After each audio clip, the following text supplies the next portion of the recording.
자, 메타 모형과 밀턴 모형이에요. 메타 모형은 우리가 하는 말 또는 글이 표현될 때 언어적 표현의 한계 때문에 세 가지 과정을 거치게 됩니다. 뭘까요? 왜곡, 예. 생략, 일반화. 그렇죠. 이 세 가지 이것 때문에 우리는 그 사람의 세상 모형이 저 사람과 다르고 저 사람과 이 사람과 달라지고 다 다른 이유는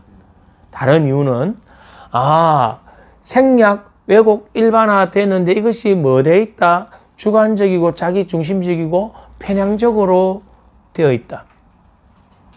그것이 어떤 사회 통념과 안 맞거나 어떤 주변 환경과 매치가 못 될 때 또는 자기 내면의 불일치가 일어날 때 심리적인 걸림돌, 문제를 일으키게 되거든.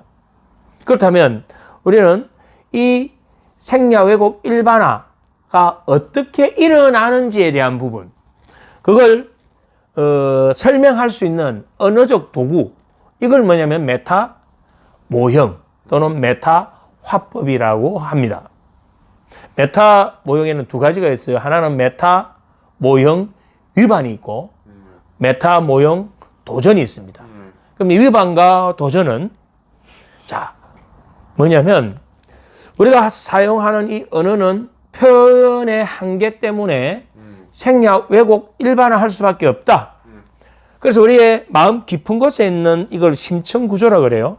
이 심층 구조가 표면 구조로 드러날 때는 생략, 왜곡, 일반화되기 때문에 원래의 내 심층 구조가 아니다. 그러면 원래의 심층 구조가 아닌 것을 원래의 심층 구조인 것처럼 우리는 이야기를 했기 때문에 그건 메타 모형 뭐다? 위반이다. 이렇게 이제 정리를 하는 거예요. 일단 도가도 비상도라는 말을 우리는 많이 들어보지 않습니까? 도라고 하면 그것은 이미 도가 아니다. 왜 그러냐? 도의 그 넓고 깊고 그 오묘한 세계를 몇 마디의 언어적인 것으로 이게 도다라고 설명한다면 그것은 도의 하나의 끈앞을 가지고 도라고 설명하는 것밖에 안 된다. 그래서 도를 도라고 말로 표현하는 것 자체가 이미 도가 아니다. 그걸 도가도 비상도라고 하잖아요. 그럼 우리가 하는 이런 말들은 대부분 심층적인 이런 구조를 온전히 그대로 반영하지 못하고 있기 때문에 왜? 세 가지 과정을 거쳤기 때문에. 그렇다면 그건 전부 다 뭐다? 메타 모형? 위반이라고 보는 거예요. 그럼 이 메타 모형 위반을 지적하고 그것에서 벗어날 수 있게 해주는 것. 그 방법은 질문이라는 형태를 통해서 하는데 그걸 통해서 심층 구조를 다시 복원시키거나 찾아내는 그 수단, 그걸 메타 모형 도전이라고 합니다. 아주 쉬운 거예요. 이걸 통해서 뭐냐면 자신이 이 언어적 표현이 생략 왜곡된 이 언어적 메타 모형 위반이 얼마나 자신의 사고와 자신의 어떤 행동, 자신의 어떤 성장과 변화에 걸림돌이 되고 방해가 되는지를 스스로 깨닫게 하고 그것에서 벗어날 수 있게 해주는 게 메타 모형 도전이다 이 말입니다.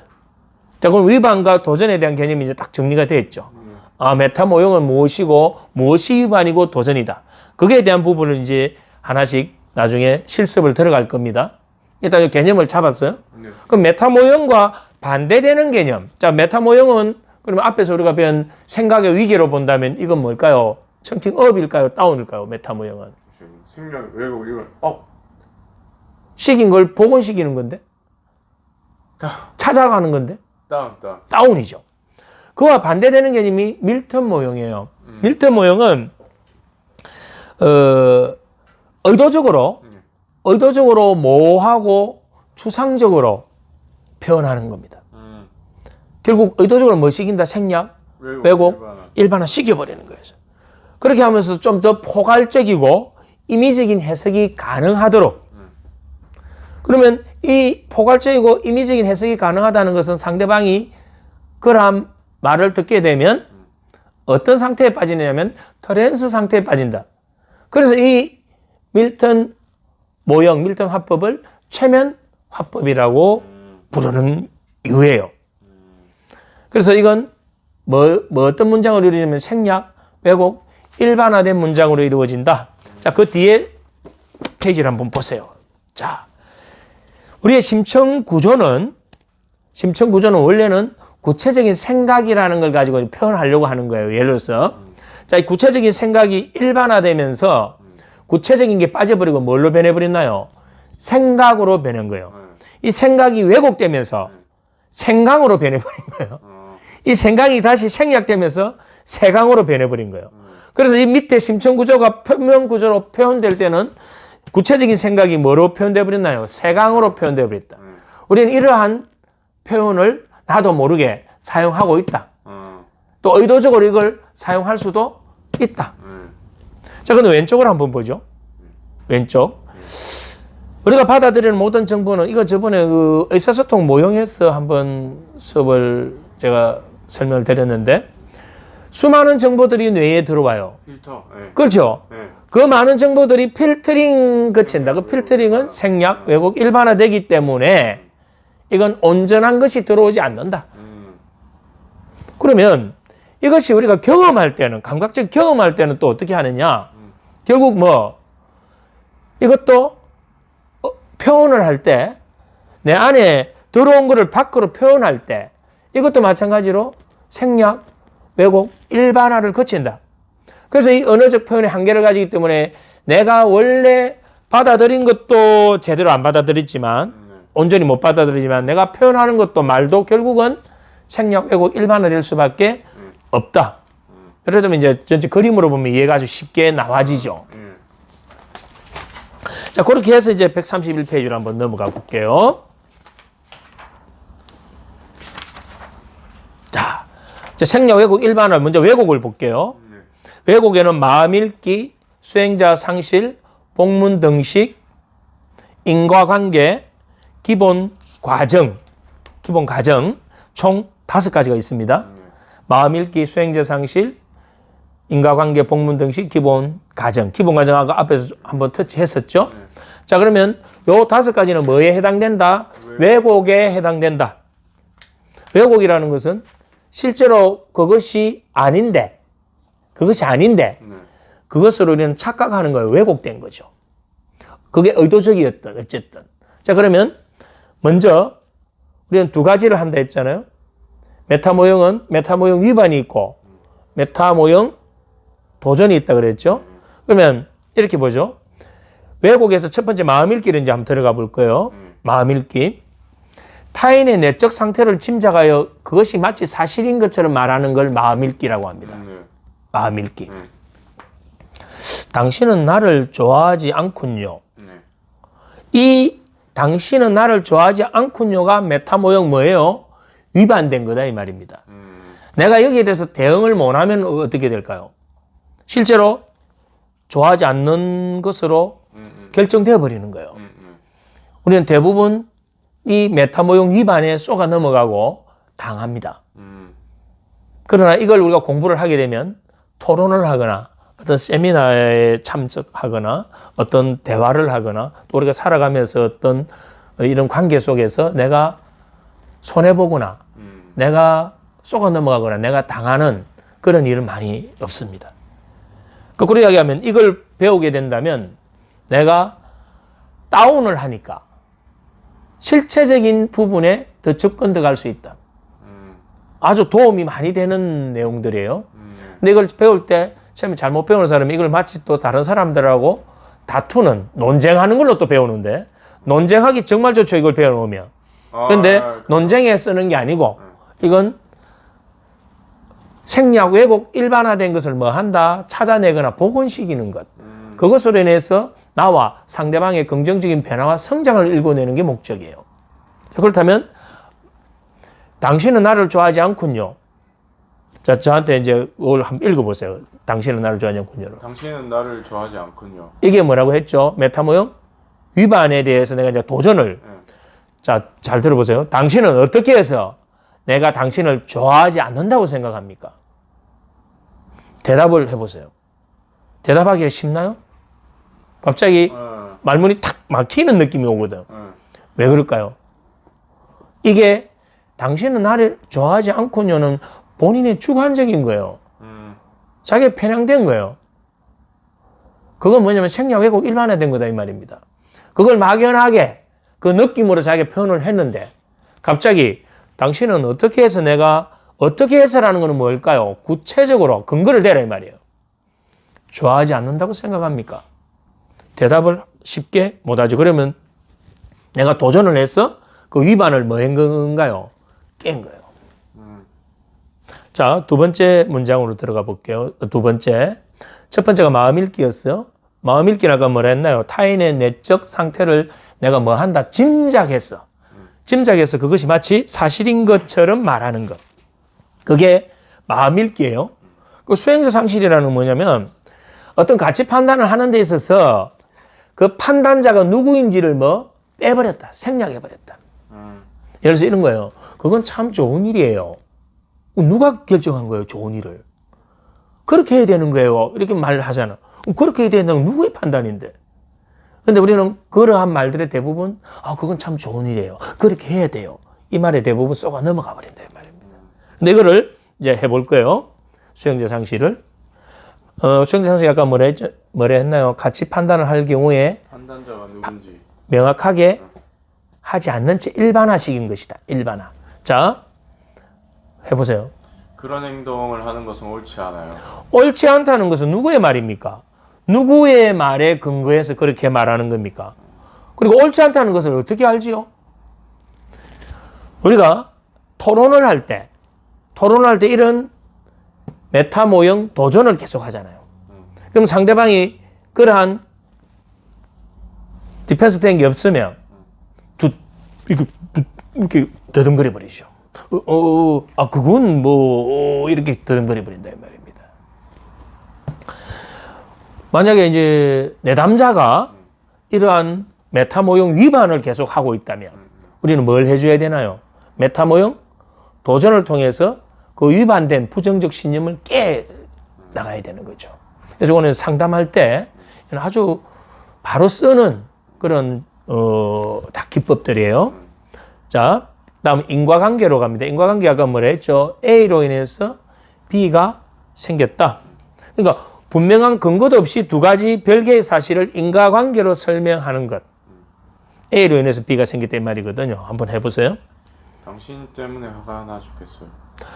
나의 행동이 어떻게 하여 당신을 하여금 그렇게 화나는 선택을 하도록 했나요? 구체적으로 어떻게 내가 당신을 화나게 했나요? 자, 잘 들어보세요. 나의 행동이 어떻게 하여, 그럼 어떻게 하라는 거 지금 근거 돼야 되잖아요. 근데 뒤에 또 보세요. 당신을 하여금 그렇게 화나는 선택을 하도록 했나요? 이 화나는 선택을 누가 스스로 했다 이 말이에요. 구체적으로 어떻게 내가 당신을 화나게 했어요? 그러면 이러다 또 말을 못 한다 이 말이에요. 내가 이걸 메타 모형 도전을 한 거예요. 자, 복문등식은 아까 뭐라고 했죠? A와 B가 같다. 두 가지의 어떤 경험이나 사건, 일이 별개의 것일 수도 있는데도 서로 같은 것으로 뭐 해버렸나요? 동일시하는 것을 복문등식이라고 한다. 자, 한번 해볼까요? 선생님은 늘 저에게 야단을 치세요. 선생님은 저를 좋아하지 않아요. 선생님이 너에게 야단을 치는 것이 어째서 너를 좋아하지 않는다는 것을 의미하지? 너는 좋아하는 사람에게 야단을 친 적이 한 번도 없어? 이렇게 해서 요걸 외울 때 이렇게 하세요. 꼬치꼬치 육하 원칙에 의해서 요거만 딱 외워놓으시면 돼요. 꼬치꼬치 뭐? 육하 원칙에 의해서 파고 들어가면 메타 모형 위반을 우리는 깰 수가 있다. 아주 쉬운 거예요. 근데 쉬운데 이거를 처음 배우는 사람들은 자꾸 어려워해요.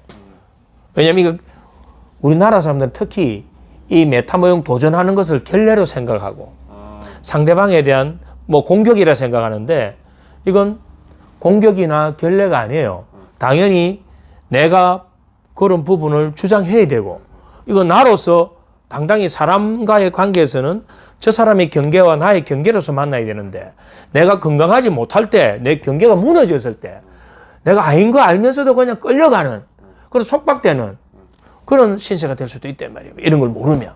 근데 이런 걸 알면 최소한 그러한 어리석은 선택은 하지 않아도 된다. 자, 일단 기본 과정이에요. 기본 과정 앞에 우리 수업을 했죠. 어떤 표현 속의 특정한 내용을 사실인 것처럼 가정한 것. 그걸 우리가 기본 과정이라고 합니다. 자, 한번 해볼까요? 만약 내가 최선을 다했다는 사실을 안다면 나를 그렇게 부정적으로 평가하지 않았을걸? 당신이 어떻게 최선을 다하는 선택을 했나요? 자, 그 밑에 것도 한번 볼까요? 그는 구체적으로 어떻게 부정적으로 평가했나요? 당신은 그가 모른다는 사실을 어떻게 아나요? 이렇게 해서 우리는 기본 과정에도 뭐 할 수 있다? 메타 모형, 자꾸 이걸 단어를 익숙하게 만들어야 돼. 메타 모형 뭐? 도전. 메타 모형, 도전. 계속 도전을 해야 돼요. 메타 모형, 도전. 여기 이제 왜곡이에요. 왜곡. 그 다음 일반화예요. 자, 포괄적 수령, 포괄이라는 게 뭘까요? 전체를 다 묶어버린단 말이에요. 그래서 일부를 전부 또는 전무한 것으로 표현하는 거. 자, 해볼까요? 그는 내 말을 전혀 듣지 않아요. 전혀 안 들어. 한 번도 들은 적이 없단 말이야. 이렇게 이제 이야기하는 거. 왜냐면 한 번도 들은 적이 없지는 않거든. 다음, 서법 기능어. 이것도 앞에서 간단하게 우리가 한번 터치했었죠. 자, 필수의 서법 기능어. 먼저 한번 해볼게요. 나는 꼭 합격해야 돼. 이거 때문에 우리는 긴장하고 불안하고 강박에 쌓이거든요. 그래서 만약 합격하지 않으면 어찌 되는데? 이렇게 깨고 들어가는 거예요. 그러면 합격하지 않으면은 뭐 안 좋겠지. 어떻게 무엇이 안 좋은데? 계속 파고 들어가는 거예요. 그러다 보면 나중에 뭐 좀 안 좋, 뭐 이게 들어가다 보면 이제 잡아내는 거예요. 아, 내가 합격하지 않으면 공부를 새로 더 해야 되네. 공부 좀 더 하면 되는 건데 합격하지 않으면 앞에는 뭐냐면 마치 세상이 끝나는 것처럼 느끼고 있거든. 근데 이걸 꼬치꼬치 파고 들어가 버리면 나중에 아, 요거 하나가 불편하구나. 합격 못하면. 그럼 다음에 뭐 하면 되는데? 더 공부해가. 다음에 또 도전하면 되는 그것까지 우리가 열어줄 수 있는 거지. 자, 가능성의 서법 기능 한번 볼까요? 나는 공부를 할 수가 없다. 무엇이 당신을 공부를 못하도록 막습니까? 만약 공부를 하면 어떻게 되죠? 해서 확 바꿔버리는 거예요. 자, 이제 생략입니다. 생략에는 명사와 비구체적 동사, 단순한 생략 세 가지죠. 자, 명사와 이 어떤 과정, 단어, 이 동사들이 명사화된 것을 여기서는 명사화라고 합니다. 한번 볼게요. 우리 관계는 이제 끝이야. 우리가 서로 어떻게 관계하고 있었습니까? 그러면 그래서 뭐 우리 사랑은 끝이야. 우리의 어떤 사랑을 이야기하죠? 이런 식으로 이제 파고 들어가는 거예요. 네. 자, 비구체적 동사. 그는 나를 거부했다. 그는 구체적으로 어떻게 당신을 거부했나요? 그래서 이 형사들도 이런 질문을 많이 하죠. 저 남자가 저를 성추행했어요. 라고 한다면 그냥 우리는 성추행이라는 그 명사화에 걸려 들어갈 수 있잖아요. 그럴 때 파고 들어가야 되거든. 내가 구체적으로 당신을 어떻게 성추행했다고 이야기하는 거죠. 이렇게 하면 지나가면서 내 어깨에 팔을 댔잖아요. 손을 댔잖아요. 라고 한단 말입니다. 그러면 앞에 성추행하고 어깨 손댄 거는 이제 무게가 달라졌거든. 제가 다른 사람에 밀려서 넘어지면서 어깨에 스쳤을 뿐인데 그것을 만졌다고 이야기하나요? 그러면 상대방이 만졌든 스쳤든 어쨌든 내 몸에 닿았잖아요. 그러면 아까 만진 거하고 스친 거하고 또 달라져 버리죠. 이렇게 해서 앞에 처음에 성추행이 이제는 넘어지면서 스친 거니까 이건 성추행이 아니고 그냥 단순한 어떤 접촉이었을 뿐이다. 그거는 성추행이 아니잖아요. 이렇게 우리는 벗어날 수 있단 말이죠. 이게 비구체적 동사에 대한 뭐였어요? 메타 모형? 도전을 한 거예요. 도전을 안 하면 나는 성추행범으로 몰려버린다 이 말이죠. 자, 이제 마지막 단순한 생략이에요. 단순한 생략. 자, 해보세요. 나는 불편합니다. 보통 이렇게 뭐 많이 이야기하잖아요. 뭐 의사들이나 뭐 상담사 선생님들도 이런 걸 많이 쓰죠. 무엇 또는 누구에 대해서 불편하다는 말입니까? 다음 밑에 그들은 내 말을 듣지 않아요. 구체적으로 누가 당신의 말을 듣지 않아요. 그들은 누구를 말합니까? 다음 밑에 그것이 더 좋습니다. 무엇에 비해서 더 좋다는 말입니까? 무엇보다 더 좋은가요? 어떤 면에서 더 좋은가요? 그래서 이제 우리 광고할 때도 그런 거 있잖아요. 전국 취업률 1등 대학. 그러면 전국 취업률 1등 대학이라는 것은 전국의 어느 시도하고 비교한 것인가요? 파고 들어가는 게 메타 모형 도전이에요. 근데 우리는 그걸 모르면 저기 1등이구나 이렇게 한단 말입니다. 전국이라는 개념이 뭐죠? 광역 시도 중에 2개만 모이면 전국이거든요. 몰랐어요? 2개면 전국입니다. 우리가 세계는 뭔지 아세요? 국제, 세계라는 개념은 우리나라를 포함한 외국 한 나라만 들어오면 무조건 국제. 이게 우리 국제 관계가 되는 거죠. 근데 우리가 그걸 모르면, 그래서 국제대회에서 우승했다면 와 하잖아. 국제 그러면 그 몇 개국이 참여했죠? 선수가 몇 명이 참여했죠? 이렇게 이제 파고 들어가는 거예요. 그래서 우리는 대부분 생략된 거를 그대로 일반적으로 받아들이는 거죠. 자, 이건 우리가 심리 상담을 하는데 아주 유용한 도구가 된다. 그러나 심리 상담에 국한되는 것이 아니고 우리의 사고 체계에도 이건 아주 중요한 부분이다. 왜? 우리가 이 메타 모형 도전을 하지 못하면 수많은 억울한 일을 당하게 됩니다. 수많은 손해를 보게 되죠. 우리 인간관계나 또 사회 활동에서도 이러한 메타 모형 도전을 잘 할 수 있을 때 그 사람이 뭐냐면 현명한 사람 또는 지혜로운 사람, 똑똑한 사람이 되는 거죠. 우리는 과거에 이러한 메타 모형 도전을 해서 현명하거나 똑똑하거나 지혜로운 사람을 버릇없다, 싸가지 없다, 아주 건방지다, 예의 없다 이렇게 이야기했단 말입니다. 그러면 세상은 많이 변했고 우리는 대부분 이제 합리적 사고를 할 수 있는 그런 문화가 존재하고 있잖아요. 그런 시대에 살고 있잖아요. 그럼 이 메타 모형 도전에 대한 부분은 정확하게 내가 이해하고 이걸 실생활에 활용하는 그런 반복을 한다면 아주 유용한 것이 되지 않을까요? 자, 여기까지 메타 모형에 대한 설명이었습니다. 이건 이제 기본적인 개념을 잡아드린 거예요. 이렇게 되니까 이제 조금 이해가 쉬워지죠. 여기 이해가 쉬워지면 다음에 배우는 밀턴 모형은 더 이제 쉬워지지 않을까요? 요거가 반대 개념이니까. 자, 오늘은 이제 메타 모형까지 수업을 하도록 하겠습니다.